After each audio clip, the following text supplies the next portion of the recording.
Hello, I'm Blue, and today I'd like to show you how I learned to animate like this, coming from a beginner to, well, another beginner. I only recently started to learn to animate in May of this year, so definitely not long enough to even be considered intermediate. Honestly, it's been a huge, overwhelming sandwich of information, and my bird brain can't seem to retain a lot of the deep, technical ins and outs of it. But since I consider myself a noob, I want to show you the easy steps that I've been able to learn, which means you'll be able to learn them, hopefully. These tips are great for short animations, like the ones I'm doing here, or even simple character shorts and movements. If you want to make a little animated short, this is good for that. Just a heads up, this is super simple and not a full tutorial, because let's be real, I don't know what I'm doing either. You don't need to know how to draw well to animate, which is surprising, I know. Animation isn't really about perfect anatomy, fancy shading, or even super detailed art styles. It's a different form of art entirely. The first thing you have to do is let go of what you know about drawing, like illustrations. Animation is a whole other way of seeing art. Try not to follow the rules you'd use for an illustration. Don't think about making every single frame look perfect, or adding maximum exaggeration and shading. It's literally about making it as easy as possible with the simplest shapes. Movement is the goal, not the masterpiece. Yet. Next, programs. Animation programs are a whole other monster to tackle, so I won't. The advice I'll share today doesn't require anything super fancy, and honestly can be done with something like iOS and Capcut. Here's what you need to know, regardless of which program you choose to use. So animation cells, or new layers, these will be your frames. Each image needs to be on a new layer or a cell. Then you need onion skins.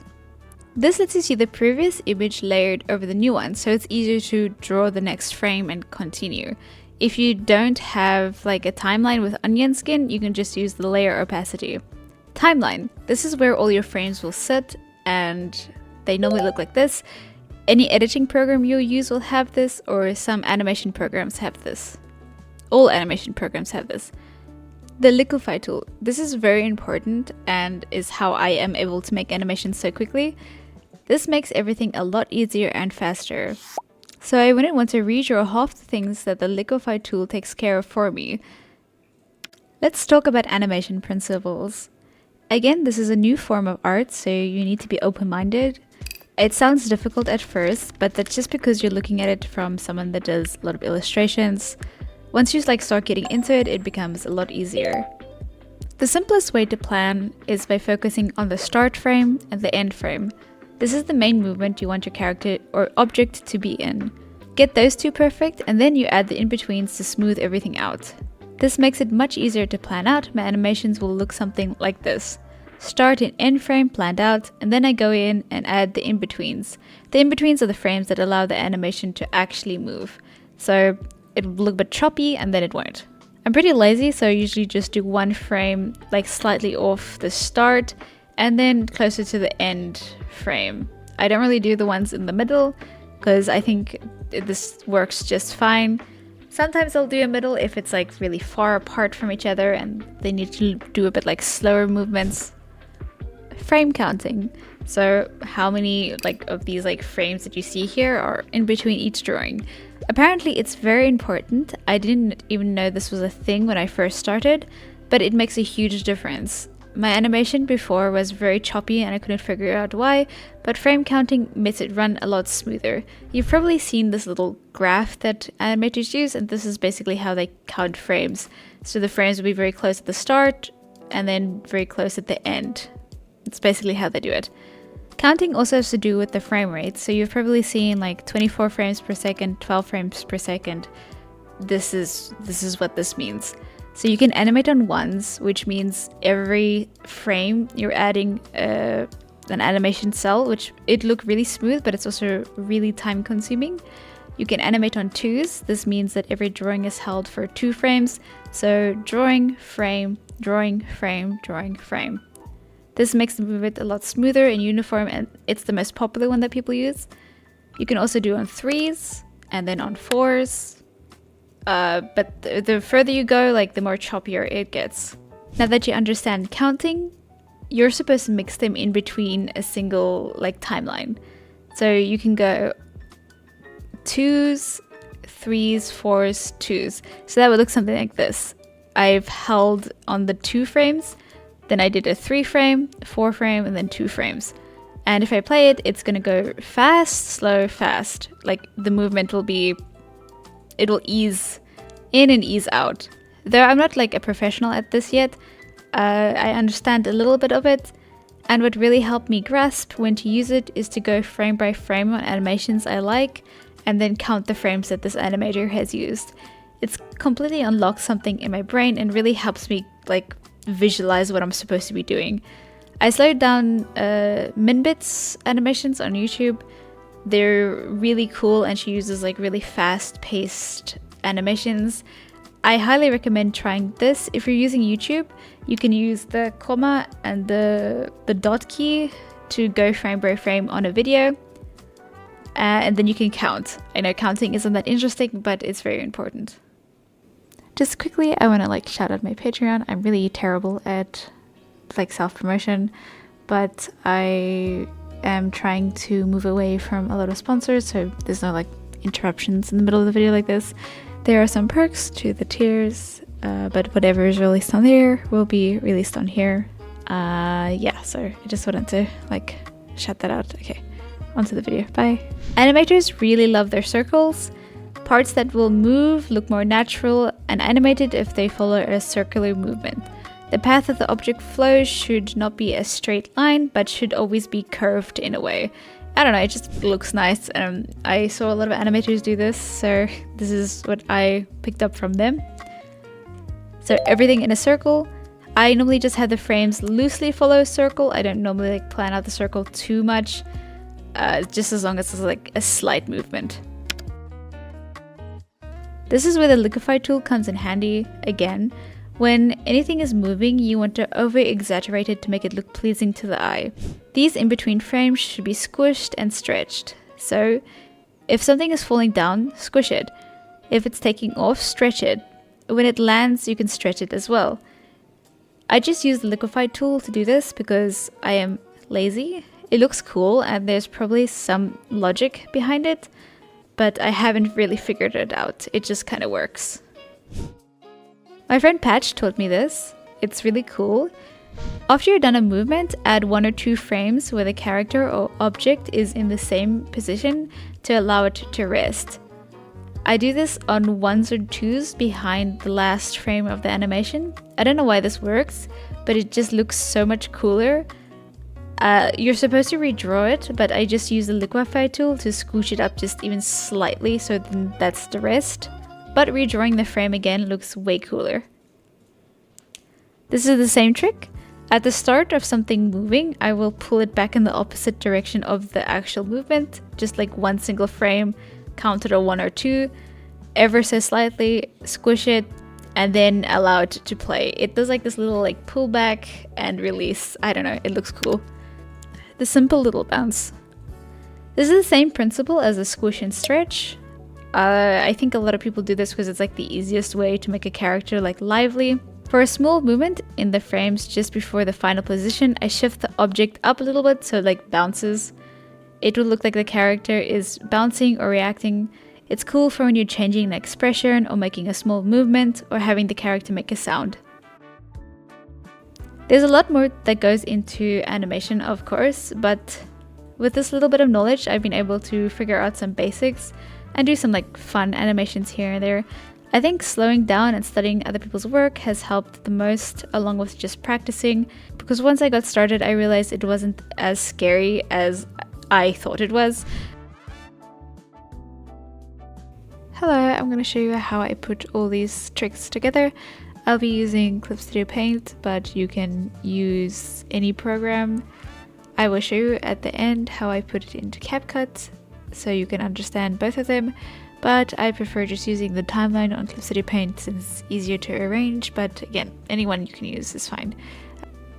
I'm going to start off with a starting frame and an end frame, so where the character first is and then where I want the character to be at the end. I keep this very simple. The characters that I draw is not really hard. I keep very simple shapes. I don't really mind if it's messy or not. So now I have the starting frame and then the end frame which just shows me where my character starts and ends. Now I'm going to count the frames again. I'm going to do in 2s since I think that looks nice. So I'm going to do 1 frame, blank frame, 1 frame. So right there, I'm going to copy paste the original layer, so the starting frame, and then I'm going to grab the Liquify tool and scooch it off towards the end frame. This is kind of like pulling it off of like its original spot. And then I'm going to do it with the end frame as well, but just going towards the starting frame.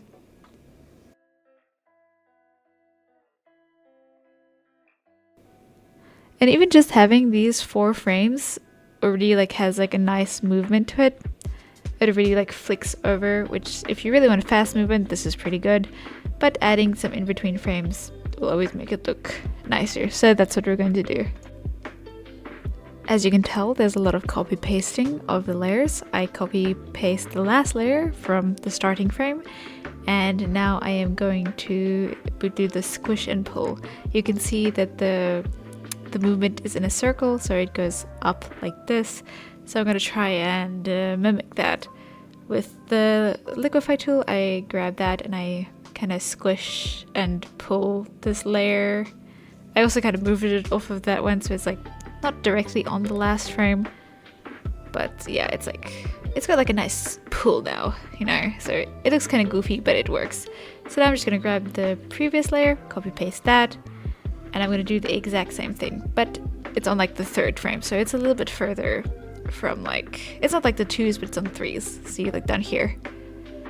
So since there is a little bit of a change in pose, I'm going to try and show some of that movement. So the first frame, she has her eyes closed and pinched downwards, but in the last frame, her eyes are open and mouth is also a lot wider. So I'm going to minimize like some of the parts. I'm going to close the eyes, move the mouth, just so it like has a bit more of a smoother transition up into the last one. And I am also going to like lasso tool the arm, since you can see the original arm is down here. I want it to be up there, but I want that movement to be a bit more smoother, so I'm just going to lasso tool the arm and liquify it more down so it has a little more of a flick upwards.